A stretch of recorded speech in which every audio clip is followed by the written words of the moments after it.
petit problème de musique, problème technique, mais ce n'est pas grave, je suis là. Ah, la musique arrive. Bonjour Marino. Bonjour. Bonjour à tous. Donc ce matin, nous allons débuter. Merci Marino, merci. Alors, bonjour à tous. Un petit coucou, donc déjà pour vous expliquer ce que nous allons faire ce matin et on va se retrouver à nouveau ce soir pour finir la recette. Parce que la recette de l'arlequin que nous allons faire, salut Cathy, coucou Laetitia, la recette que nous allons faire ce matin, c'est l'arlequin. L'arlequin se compose donc en 3 parties. Vous avez la génoise au chocolat, la crème brûlée vanille et la mousse au chocolat. Salut Isabelle. Donc je vais vous mettre de côté parce que sinon j'aurais envie que de vous dire bonjour, bonjour. Voilà. Nous allons commencer par préparer la génoise et la crème brûlée. Et ce soir, quand la crème brûlée aura donc pris en la congélation pour qu'on puisse la manipuler, nous allons faire le montage et la mousse au chocolat. Donc, on va ici commencer par prendre le batteur. Hein. Je ne vais pas faire ça à la main parce que c'est un peu long. Enfin, c'est pas très long, mais ça met quand même au moins 7 minutes au batteur. Nous allons faire la génoise et nous allons tout de suite faire la crème brûlée. Alors, on va casser les œufs, un après l'autre, pour être certain que tout va bien au niveau de la fraîcheur. Voilà. Donc ça, c'est une très ancienne recette de chez Guy de Marle, mais elle est toujours aussi bonne. Et de toute manière, c'est vrai que parfois, c'est dommage d'oublier un peu les recettes qu'on a tant fait, parce qu'elles sont quand même très très bonnes. Là, nous allons prendre les œufs et le sucre. Je vais mettre ça au robot et on va laisser tourner. Je reviens tout de suite vers vous. Donc, œufs et sucre. Je vais mettre le batteur en route.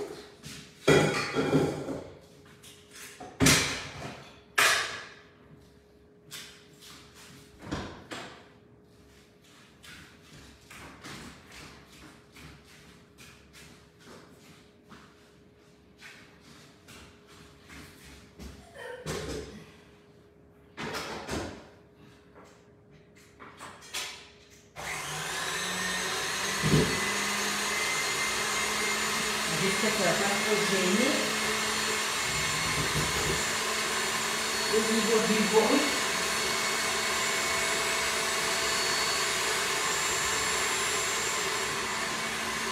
Voilà. Alors, on va préparer un premier flexipan plat pour mettre nos génoises dessus. Une fois qu'il aura battu pendant au moins 5 minutes, on rajoutera la farine et le cacao. Mais entre-temps, on va préparer la crème brûlée. Alors, il vous faut 2 flexipans plats si vous le faites en même temps. Ceci dit, si vous le faites un après l'autre, un flexipan plat suffira, malheureusement. Mais voilà, il n'y a pas de souci. Donc, vous allez déjà commencer par prendre du lait entier, de la crème entière que vous mettez à chauffer avec de la vanille. Vous pouvez gratter une gousse de vanille ou mettre de la vanille en poudre. Elle est vraiment super bonne. Selon comme vous avez ou comme vous souhaitez faire. On va mettre ça à bouillir. Donc vous avez la spatule haute température. Ça c'est vraiment génial parce que elle va supporter le chaud. Ça ne pose aucun souci que vous alliez dans le caramel, que vous alliez dans la poêle. Vraiment aucun problème. Et on va séparer 6 blancs des jaunes et on va utiliser que les jaunes. Et les blancs, bien entendu, gardez-les sous vide, ça va nous permettre de faire des datois, des meringues, des amaretti, pardon. Voilà, vous allez faire des macarons, surtout gardez-les et en plus c'est vrai que avec notre super compagnon le B-Save, on ne se pose même pas de questions. Donc on a ici notre crème, notre lait, le tout entier, on va le mettre à bouillir et on va préparer les jaunes avec le sucre. Donc ici j'ai mes œufs, j'ouvre déjà mon B-Save, je vais séparer mon blanc des jaunes et je vais récupérer là que le jaune. Voilà, hop. Je vais faire ça de côté parce que s'il m'arrive un accident et que je salis le blanc, c'est terminé. Je ne peux plus le récupérer et ça ce serait très dommage. Voilà. Donc là j'ai arrêté bien entendu ma casserole hein, parce que si je continue à faire bouillir, ça va déborder. Voilà. Donc là on sépare le blanc des jaunes et on fait une bonne crème brûlée.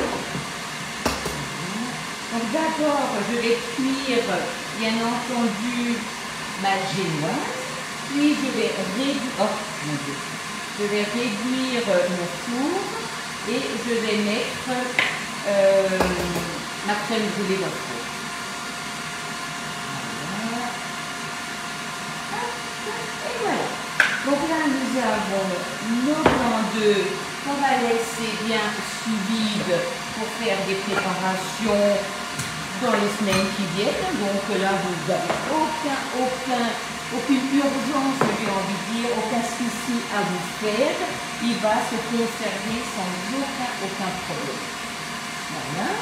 Nous allons prendre nos petites poules, mélanger les jaunes, le petit posé sur le support, vous avez une bonne tenue et vous allez prendre le sucre et le mélanger. Voilà. Une fois que ça c'est fait, que c'est bien mélangé, vous blanchissez donc le jaune et le sucre, vous allez prendre votre lait bouillant avec la vanille et votre ajouter par-dessus. Et comme ceci, la préparation sera mise dans le Flexipan plat et prête à aller au four. Mais on le fera tout à l'heure parce que c'est vrai que là, il faut d'abord que la génoise soit mise au four à cause de la température qui ne sera pas la même. Voilà, donc là on mélange. Donc une génoise peut travailler longtemps, c'est-à-dire entre 5 à 10 minutes au batteur ou au robot, hein, donc pour que vraiment les œufs soient bien montés, pour que la masse soit bien épaisse et que votre génoise ait de la coupe. Ça c'est vraiment hyper important. Et c'est là que vous allez aussi voir la qualité de votre Flexipan, parce que vous ne mettrez pas de gras dans la masse, mais pas de gras sur le moule, ça ne reste absolument pas collé. Donc c'est juste à laisser refroidir votre génoise avant de vouloir la démêler, ça c'est important. Donc là, on va mettre ça à bouillir. Voilà.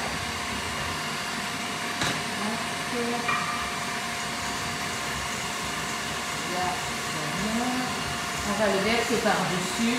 On va verser ça dans le moule et ce sera prêt à être enfourné. Et c'est un gâteau qui se congèle donc très bien. D'ailleurs, il est au dimanche, enfin samedi prochain. Ça se congèle très bien.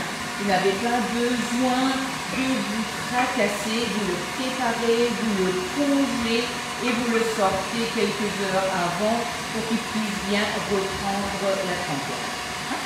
Voilà. Là, nous avons le tout. Voilà. Voilà. Donc il y a quelque chose de très important. Ça, c'est une préparation qui est liquide. Donc là, vous avez votre Flexipan plat et celui-ci, si vous allez au four, vous risquez de perdre une partie de votre crème. Donc là, moi je vous conseille vraiment fortement de prendre votre pichet, de verser la préparation dans le pichet et de la mettre après dans le moule. Je vous montrerai tout à l'heure, on va d'abord vite terminer la génoise.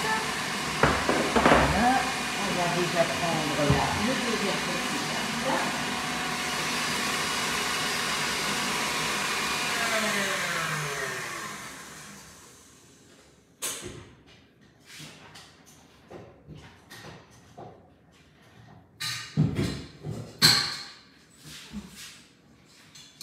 Là, vous avez une masse, vous voyez, qui reste sur la préparation. Donc, elle est bien épaisse. On va pouvoir l'utiliser. Ici, nous avons farine et cacao. Alors, le cacao, il faut que ce soit du cacao amer. Donc, ne prenez surtout pas des choses pour genre Nesquik ou ce genre de préparation qui est sucré. Vous n'aurez pas la même couleur et vous n'aurez pas le même goût. Hein. Donc, ça, c'est vraiment important. Voilà. Donc, on a toujours des paquets, des petits paquets qui se forment au niveau du cacao. Donc là, on va vraiment faire attention. Là, on a quelque chose de tout fin. Je vais reprendre ma spatule. C'est quand même bien quand Marie-Noëlla m'a aidé et à me nettoyer les affaires. Mais c'est pas grave, il est en train de travailler à l'extérieur. On va faire ça tout seul et ce soir, il sera à ma compagnie quand tu n'auras plus rien à faire. Voilà, donc là, on a notre génoise. Vous incorporez tranquillement et précautionneusement la farine et le cacao dans la masse. Les montages font souvent peur, mais c'est vrai que quand on lit une recette et qu'on voit différentes étapes, on se dit « Oh mon Dieu, c'est compliqué ». En fait, il faut juste se préparer à l'avance et se dire, ben voilà, un jour, je fais la génoise, le lendemain, je fais la crème brûlée et peut-être le surlendemain, je fais le montage avec ma mousse au chocolat et votre dessert est prêt. Et vous avez vraiment quelque chose de qualitatif, quelque chose de bon, quelque chose de beau. Et c'est vrai qu'avec les moules Flexipans, il faut dire quand même que ça facilite énormément le travail. Le moule, vous allez juste le prendre, le rincer à l'eau, le secouer, le poser sur la plaque perforée. La plaque perforée vous donne de la tenue, vous permet une bonne conduction de la chaleur et va vous apporter surtout une facilité de transport du moule parce que sinon c'est compliqué. Et si vous avez l'échelle à pâtisserie, quand vous faites des gâteaux, quand vous faites des pizzas, quand vous faites plusieurs choses en même temps, ça vous permet de poser les plaques perforées dessus et de laisser tout ça en attente. Et ça, ce n'est pas négligeable.